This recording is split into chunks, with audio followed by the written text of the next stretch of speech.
समझ में एक बात नहीं आ रही है कि जब मोदी सरकार के जेर से जो भारतीय अदलिया है उसे इस इंतहा पसंदाना अमल के हक ही में फैसला देना था, तो आर्टिकल 370 का जो मसला है वो 4-4.5 साल तक लटकाए क्यों रखा? दुनिया को पागल बनाया जा रहा था, आंखों में धूल झोंकने के लिए किया जा रहा था सब कुछ। और है अजीत डोवल जो है वो पाकिस्तान का जो आजाद कश्मीर है उसको अपने नक्शे में मकबूजा के साथ शामिल कर लेता है। और यही बात खत्म नहीं होती, बात इससे आगे जाती है कि जब नरेंद्र मोदी जो है बकायदा अपनी मजहबी रसूमात हवन करके वो अपने आगे वगैरह जला के जब पार्लियामान की बिल्डिंग का इफ्तिताह करता है तो उस पर अखंड भारत का नक्शा बना हुआ है और अखंड भारत के अंदर जो है पाकिस्तान भी शामिल है। ये नहीं मानेंगे, ये लातों के भूत है। जय हिंद, स्वागत है आपका हमारे चैनल पर एक और लेटेस्ट वीडियो में। दोस्तों, कुछ कारणों की वजह से मैं आपके लिए लगातार वीडियो लेकर नहीं आ पा रहा था। अब से हमारे चैनल डिजिटल एलिमेंट्स पर आपको लगातार वीडियो देखने को मिलेगी, आप हमारे साथ जुड़े रहिएगा। और दोस्तों, अब आपने देखा होगा धारा 370 को लेकर जिस तरह फैसला आया था उस पर पाकिस्तानी मीडिया को बिलबिलाना ही था। और पाकिस्तानी मीडिया के मुंह से कभी भी कश्मीर नाम निकलता है तो आप देखते होंगे किस तरह से प्रोपेगेंडा करने में लग जाते हैं। तो दोस्तों, जो कश्मीर में जिस तरह का डेवलपमेंट हो रहा है वह पाकिस्तानियों को किसी भी हालात में रास नहीं आ रहा है, क्योंकि पाकिस्तानियों के पास अब ज़्यादा कुछ करने धरने के लिए कुछ भी नहीं बचा और पाकिस्तानियों की खुद की हालात बिल्कुल खस्ता हो चुकी है। उधर पीओके के लोग अब दोस्तों पाकिस्तानियों की हालात देखकर जल्द से जल्द भारत का हिस्सा बनना चाहते हैं। आपने देखा होगा हर दिन सोशल मीडिया पर पीओके से वीडियो आते ही रहते हैं, जिस तरह पाकिस्तानी आर्मी और पाकिस्तानी सरकार के खिलाफ आए दिन धरना प्रदर्शन होते रहते हैं।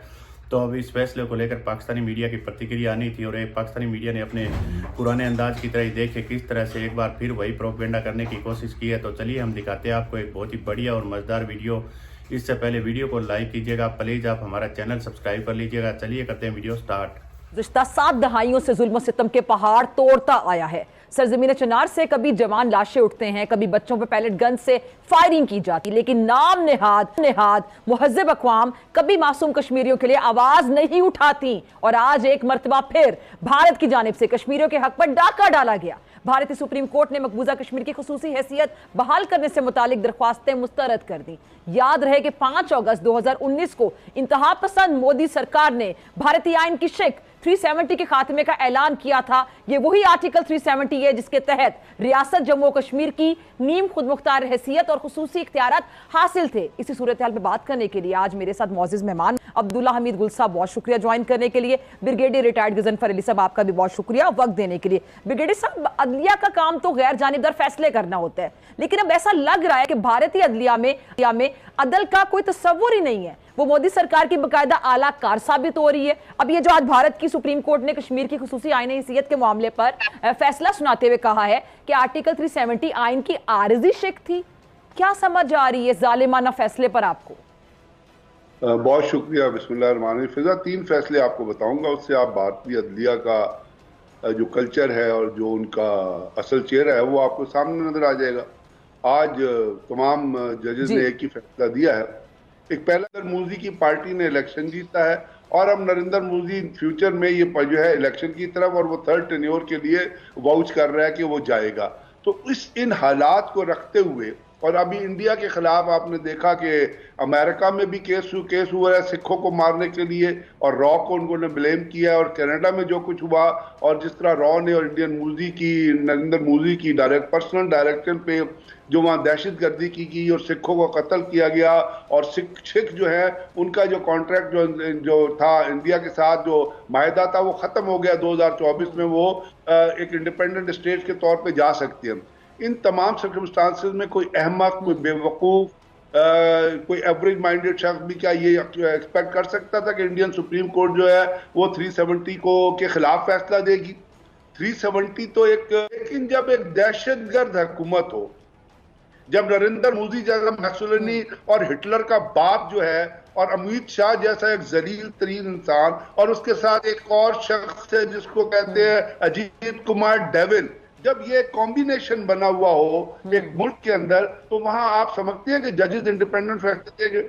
वैसे भी सब कॉन्टिनेंट में इस इलाके में कौन से जज है जो इंडिपेंडेंट फैसले देते हैं, कौन से जज जो हटके फैसले देते हैं? तो उनके अंदर तो पूरा प्रेशर है बीजेपी के दहशतगर्दों का और आरएसएस के दहशतगर्दों का, क्योंकि जो आरएसएस है उसकी आप अगर उनकी प्रीफेस पढ़ लें उनकी किताब का, जो डॉक्टर हजवर ने लिखी थी, उसने क्या कहा था? उसके प्रीफेस में उसने लिखा था कि इंडिया के अंदर सिर्फ हिंदू रहेंगे, बाकी जो लोग हैं उनको कन्वर्ट होना पड़ेगा हिंदुओं में अगर वो इंडिया में रहना चाहते हैं।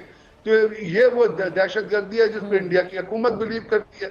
तो अब फिर इंदिरा गांधी, पार्लियामेंट में इंदिरा गांधी ने कहा, तो आपने उसकी जो तकरीर थी कि जी मैं अपने पुरखों को माफ नहीं कर सकती कि उन्होंने सब कॉन्टिनेंट को डिवाइड किया, तो जब वो डिवाइड कर दिया, जम्मू एंड कश्मीर में नेहरू का एक इलिसिट अफेयर कर रहा था माउंटबेटन की बीवी से, आपको याद होगा, उसने माउंटबेटन की बीवी को इस्तेमाल किया उस रिलेशनशिप के ऊपर।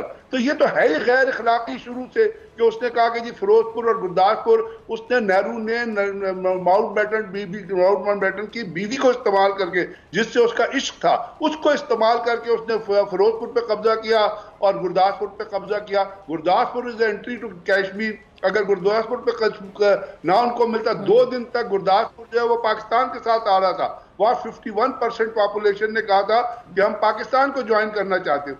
तो जब ये तारीख एग्जिस्ट कर रही है और कश्मीर पे गासबाना कब्जा जो किया गया है, जिस दिन इंडियन आर्मी कश्मीर के अंदर उतरी है श्रीनगर पुंछ एयरपोर्ट पे, उस दिन इंस्ट्रूमेंट ऑफ एक्सेशन साइन नहीं हुआ था। 26 अक्टूबर से पहले Indian army had landed in Kashmir. ठीक है जी, इसका मतलब है कि गासबाना कब्जा। ठीक है ब्रिगेडियर साहब, मैं आपकी तरफ आती हूँ। मैं अब्दुल्ला हमीद गुल साहब को भी जरा शामिल गुफ्तगू कर लूँ आपकी इजाजत से। अब्दुल्ला हमीद गुल साहब, आपने ब्रिगेडियर गजनफर साहब को भी सुना।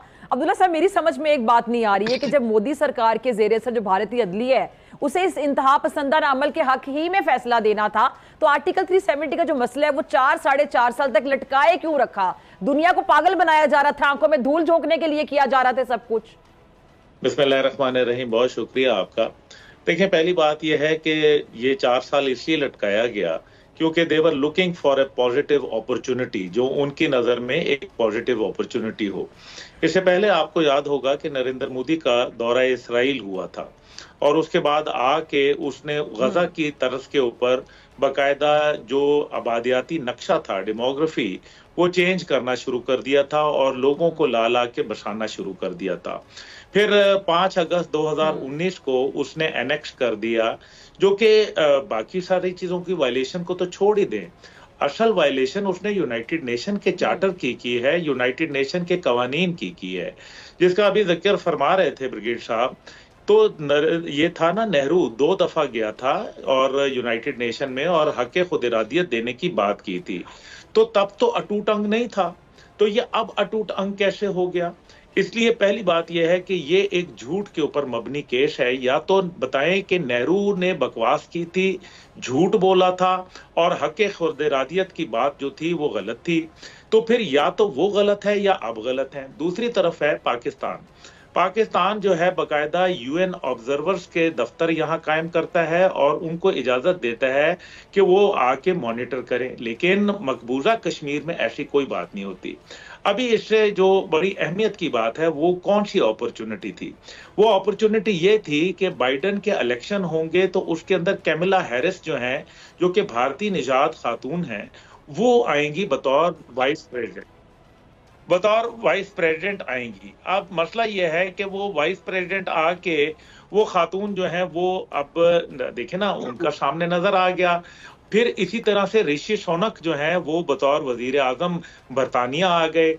फिर उसके साथ व्हाइट हाउस को जो है तकरीबन घेराव में ले लिया और उनकी अदलिया के अंदर भी जो है वो बाकायदा भारतीय निजात लोग मौजूद हैं। तो ये वो सारी बातें हैं जिसको हमें समझने के लिए ये बड़ा अहमियत का हामिल है कि मकबूजा पे और है। अजीत दोवल जो है वो पाकिस्तान का जो आज़ाद कश्मीर है उसको अपने नक्शे में मकबूजा के साथ शामिल कर लेता है। और यही बात खत्म नहीं होती, बात इससे आगे जाती है कि जब नरेंद्र मोदी जो है बाकायदा अपनी मजहबी रसूमात हवन करके वो अपने आगे वगैरह जला के जब पार्लियामान की बिल्डिंग का इफ्तिताह करता है तो उस पर अखंड भारत का नक्शा बना हुआ है और अखंड भारत के अंदर जो है पाकिस्तान भी शामिल है। ये नहीं मानेंगे, ये लातों के भूत है। इनको आप जो है अब आपको अमली हिकमत अमली की तरफ देखना पड़ेगा। और मेरे ख्याल में पाकिस्तान कल भी तैयार था, पाकिस्तान आज भी तैयार है, लेकिन मसला यह है कि जो साबका वजीर आजम थे उन्होंने 3 हफ्ते जो है 3 जुम्मे जो है तो देखा होगा दोस्तों किस तरह से पाकिस्तानी जब कभी भी कश्मीर का नाम आता है तो ठीक इसी तरह यह झूठ बोलने लगते हैं। और जब धारा 370 हटाई गई थी तब इमरान खान ने लोगों को जुम्मे के दिन खड़ा होने के लिए कहा था, उससे ज़्यादा पाकिस्तानी कुछ कर भी नहीं सकते। और आपने देखा होगा पाकिस्तानियों को उम्मीद थी कि चीन भी इसमें ज़्यादा कुछ करेगा, लेकिन चीन भी बिल्कुल चुप्पी साधे हुए है। तो पाकिस्तानी आर्मी की हालात अब ऐसी नहीं है कि भारत के खिलाफ है कुछ भी कर पाए, क्योंकि दोस्तों आपने पिछले दिनों देखा होगा इनके पास डीजल पेट्रोल के पैसे भी नहीं है। और पाकिस्तान के आर्मी चीफ अब किस तरह दूसरे देशों में आए दिन भीख मांगने के लिए जाते हैं, इसी तरह इनके पॉलिटिशियन। तो दोस्तों पाकिस्तानी यह सिर्फ प्रोपेगेंडा करते रहेंगे। उधर नरेंद्र मोदी जी ने खासकर उर्दू में ट्वीट करके पाकिस्तानियों को बता दी है इनकी असली औकात। तो हम आपके लिए और भी लेटेस्ट वीडियो लेकर आते रहेंगे। मिलते हैं अगले वीडियो में, तब तक जय हिंद, वंदे मातरम।